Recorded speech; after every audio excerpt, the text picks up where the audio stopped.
பச்சை புடவைக்காரியாய் உன் தாய் மீனாட்சி நான் இன்று உன்னிடம் வந்திருக்கிறேன். என் தங்கமான தங்கப்பிள்ளையே, இன்று என்னிடம் இருந்து உனக்கு அழைப்பு வரும். அழைப்பு வந்ததும் எதையும் யோசிக்காமல் சட்டென உன் வேலையை நீ துவங்கு. உன் மனதில் நீ ஆழமாக யோசித்து கொண்டு தயங்கிக் கொண்டு இருக்கும் விஷயத்தை நீ தைரியமாக செய். உனக்கு பக்கபலமாக உன் கூடவே இருந்து உன் செயலை முடித்து தர வேண்டியது உன் அன்னையின் கடமை. உன்னுடைய பாரங்களை என் பாதத்தில் சமர்ப்பித்துவிடு. எதற்காகவும் கலங்காமல் தைரியமாக இரு. வெகு நாட்களாக நிறைவேறாமல் இருக்கும் காரியம் கைகூடி வரப்போகிறது. நீ துயரத்திலிருந்து விடுபட போகிறாய். வீணாக வருத்தப்படுவதை தவிர்த்துவிடு. உனது வாழ்க்கைக்கு உன் அன்னை நான் பாதுகாப்பு. நல்ல வாழ்க்கையை உனக்கு அளிப்பேன் என் செல்வமே. வருத்தப்படாமல் பொறுமையாக இரு. கர்ம வினையை நீ இப்போது அனுபவித்து வருகிறாய். பல இழப்புகள், உறவுகளிடத்தில் அவமரியாதை, பல எதிர்பார்ப்புகள், அனுபவித்த கஷ்டங்களை சொல்ல வார்த்தைகளே உனக்கு இல்லை. உனது வாழ்க்கையை நிர்ணயிக்கப் போவது நான். உனது வாழ்க்கை தரத்தை மாற்றியமைப்பது என் பொறுப்பு. உன் வம்சாவளி நன்றாக செழிக்கப் போகிறது. அந்த தருணத்தில் உனக்கு அள்ளி அள்ளி உன் அன்னை நான் தரப்போகிறேன். எதுவும் நிரந்தரமில்லை.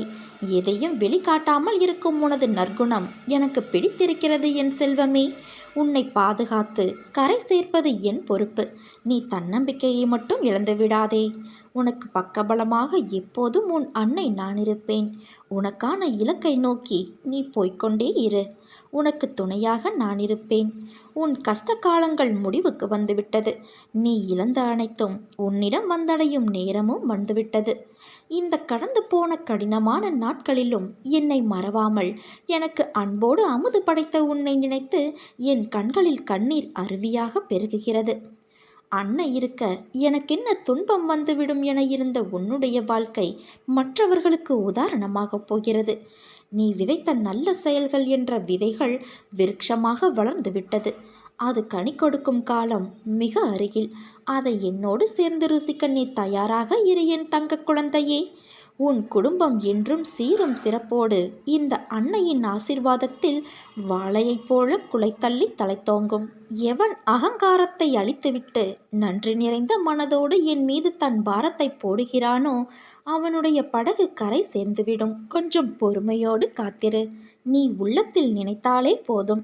உன் பிரார்த்தனை என் செவிகளுக்கு வந்து சேர்ந்துவிடும். நிச்சயம் உன் அன்னையான நான் அதை நிறைவேற்றுவேன். உனக்கென்று நிர்ணயிக்கப்பட்ட உன் கடமையை செய்.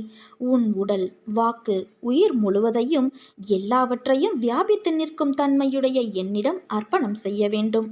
என்னிடம் விசுவாசம் வைப்பது இப்போது உனக்கு மிகவும் அவசியமாகிறது. நீ நம்பிக்கையோடு இரு. நல்லதே நடக்கும். உன் அன்னை நான் இருக்க உனக்கு நல்லது மட்டும்தான் நடக்கும்.